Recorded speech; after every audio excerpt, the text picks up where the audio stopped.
What's happening, guys? It's Friday and we are at the Hack and Pack shop. We are working on a, I don't know, 2005, 4, 6, I don't know, Pontiac Grand Prix. The color is spiral gray. I think it's 817K, I think is the code, 812K, 817K, something like that. Spiral gray. Somebody's already been here, done that. They painted actually these two panels at least once before. The thing got scratched, the clear coat all peeled off it, so I did a little repair on clear coat here. Then there was like a little ding right here, and I just kind of fixed that. So this video is what we're going to do with this thing today is I'm going to show you guys a little bit about color blending and clear blending. Color blending, we're basically going to concentrate on putting color only where we need it on this vehicle. We're not painting from there all the way to here with color. It's not necessary, and I'll explain that to you here shortly. And then a clear blend.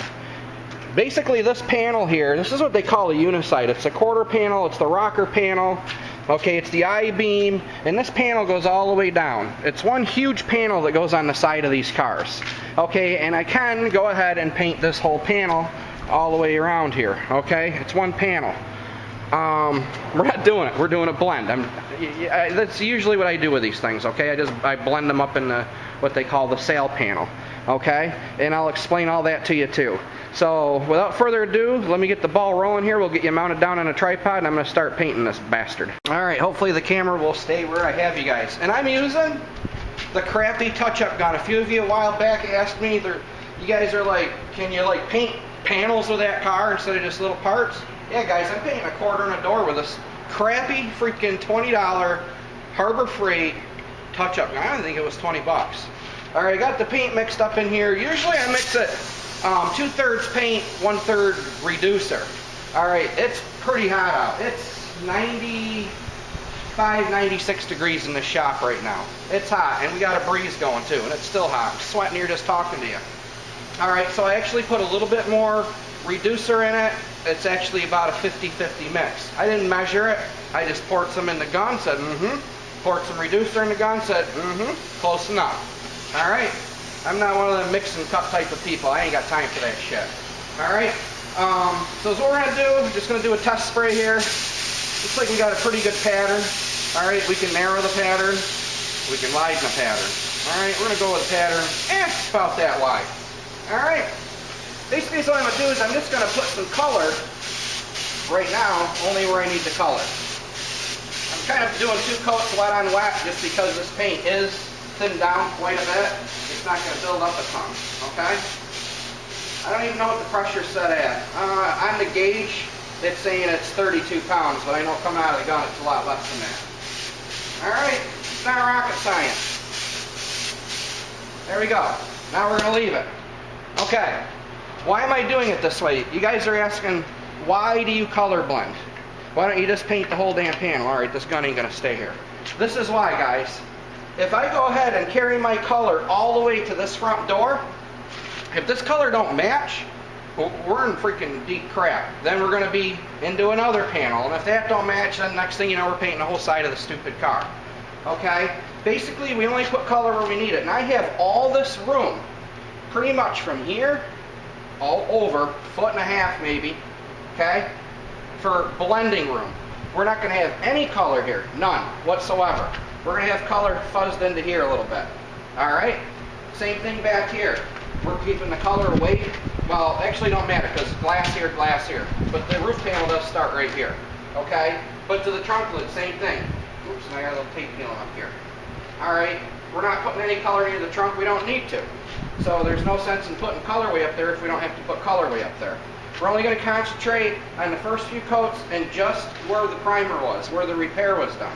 All right, that just, for one, we're not wasting paint because there's no sense in painting from here all the way back, just coat, coat, coat.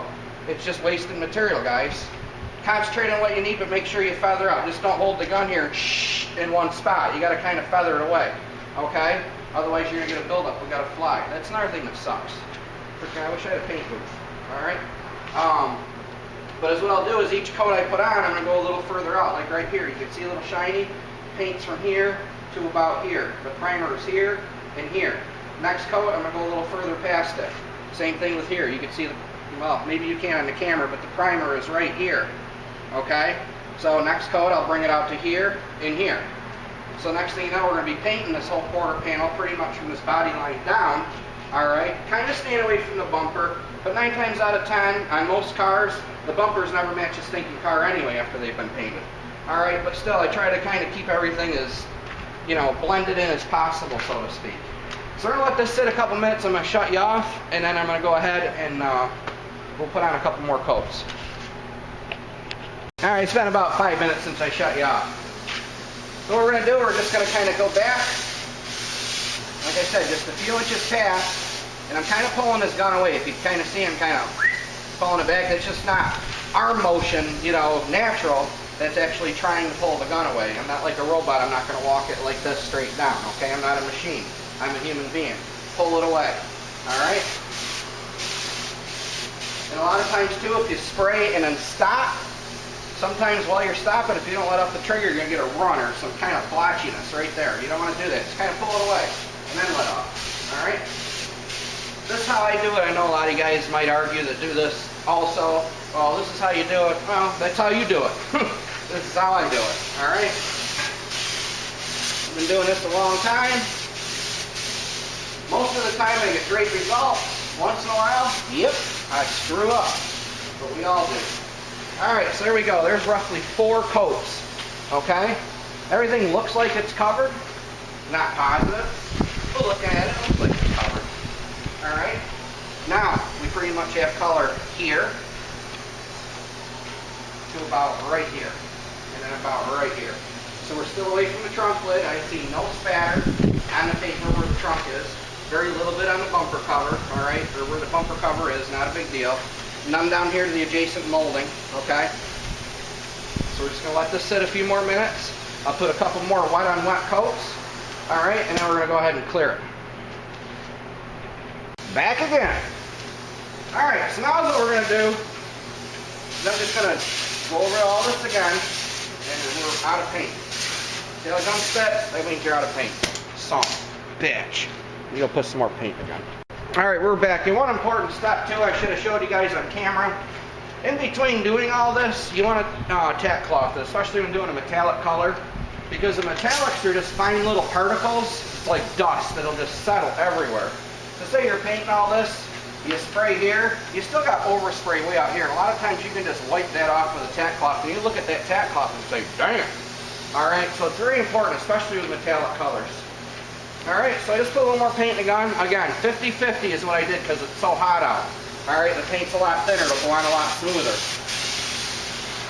And now I'm just kind of going over the whole area. Some guys spray from top to bottom, some guys spray from bottom to top. I'm just spraying how I'm spraying. Alright? Now if you look at the paper, I don't know if it'll pick it up, but we have a little bit of overspray up here. Alright, obviously almost the whole door handle's covered now. Down bottom about the same. We're going to carry this out just a little bit further. Okay, just in case there is a major color difference. I'm pulling away. Pulling away. Pulling away. So if you can say pulling away, pulling away.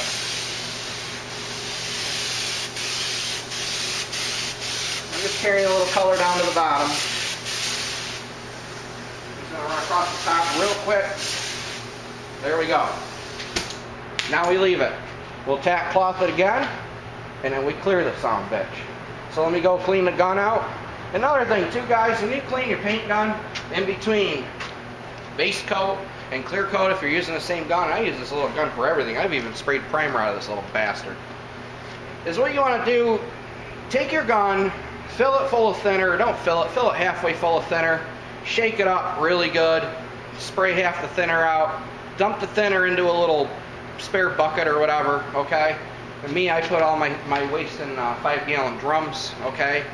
And then put some more clean thinner in it and do the same thing. If you only clean the gun one time through, is what's going to happen is you're still going to have little metallic particles in your gun that's stuck in a siphon tube or whatever. And when you go to put clear on, those 2 panels you just cleared are going to look sparklier than the adjacent panel. And that's why, because there's a little bit of metallic in the gun, you're almost creating what they call a tri-coat, like a mid-coat.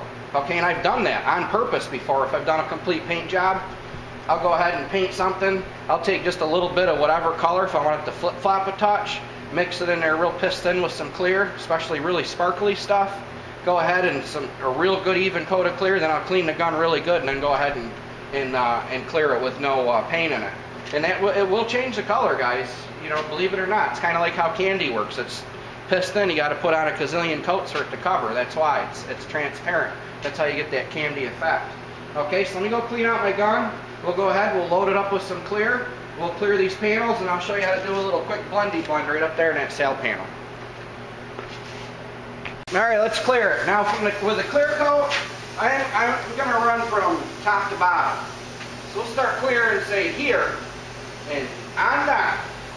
All right, just got to make sure my freaking little pee hole here in the gun is facing toward me. This freaking gun's like a piece of shit, but I tell you what, it works good. Make sure the cup ain't falling off. You always want your pee hole on your cup to be facing toward you, because a lot of times you're painting like that.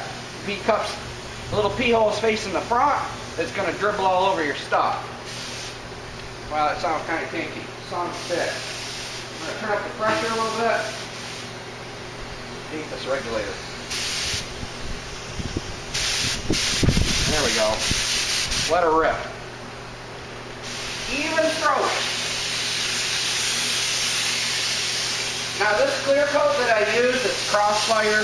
Okay, this is a spot panel clear. It actually looks really good. And when it's this hot out, it really doesn't overspray that bad either.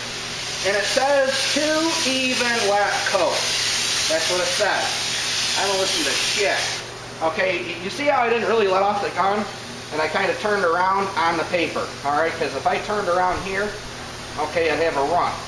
But I kind of just turned around on the paper. A lot of guys, they spray, stop, spray, stop, spray, stop. You can do that too. Alright, that's kind of usually what I do, but today I don't feel like doing it. So I'm just turning around on the paper. Screw it. Alright, but it is hot out. This stuff's pretty sticky. It is. Sticky. Nail it again. Starting a little bit higher. Gonna take my time though. See, I'm stopping. I'm not going all the way across. I'm just doing a panel at a time. Okay? And I should be wearing a mask, but I can't talk to you if I'm wearing a mask. So don't yell at me for not wearing a mask. If you guys want a video, I can't wear a mask when I'm talking to you. Alright? That quarter panel, it's got a coat half clear on it. Now I'm going to start the door. Now I'm letting on. Alright?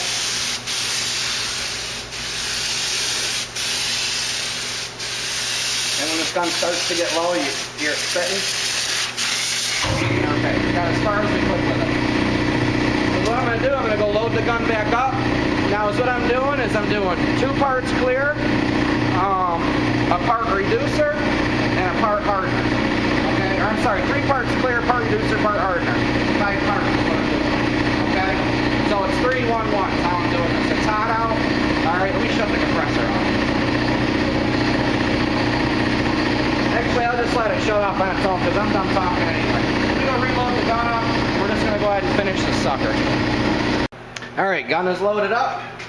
We're ready to rock out. Last coat, okay. I'm going to carry the next coat a little bit higher, up well into here, okay, because this is going to be our little blend area.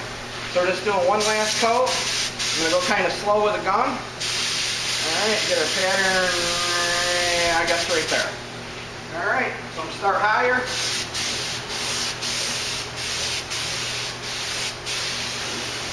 But not your way too much here. And this coat, I'm just laying it on. Laying it on wet. Might even run it. Alright, don't want to run it. But it's hot out. This stuff dries fast. Especially the spot panel.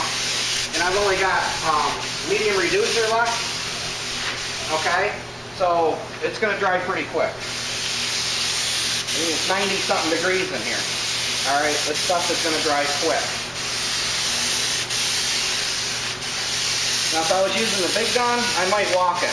Okay, panel walk it. I mean, you know, or I should say, you know, go both panels, but this is a smaller gun. This does have a lot finer of a mess, so.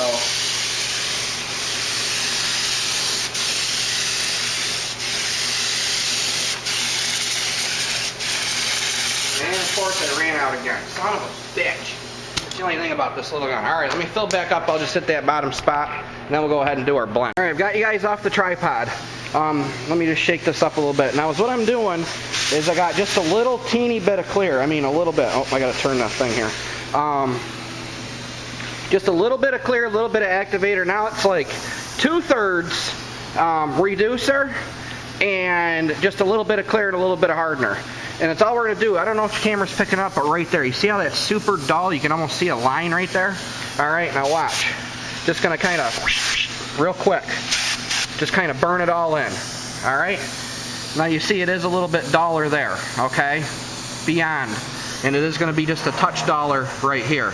Okay, but basically what I did is I just burn that in. Now I'm going to be buffing this panel anyway. I mean, there's a little bit of orange peel in this. Not terrible, but it is hot out. You shouldn't even be painting when it's this hot out, okay? But it don't look too bad for painting it with a touch-up gun, all right?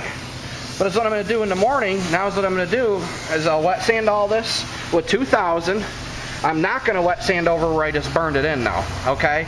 And I'll just real lightly hit it with a buffer. I mean, just real quick, just a quick glaze over, and it'll all blend right in and it'll look good. All right? So I hope this video helps you guys a little bit for you guys at home. You know, using a crappy Harbor Freight touch-up gun. All right? I'm actually using the crappy compressor today. I'm not even using the good compressor. I'm using the crappy freaking, I don't even know where that son bitch came from, pile compressor, oh junk. All right? But I'm using that one today anyway. I don't like to run the other one when it's so hot out because I paid a lot of money for it. But hopefully this helped you guys. Hope you enjoyed. All right, y'all have a goody. Got any questions or comments or whatever, feel free to leave them, guys. I try to answer you as much as I can, but I get a lot of emails, so forgive me if I don't get back to you.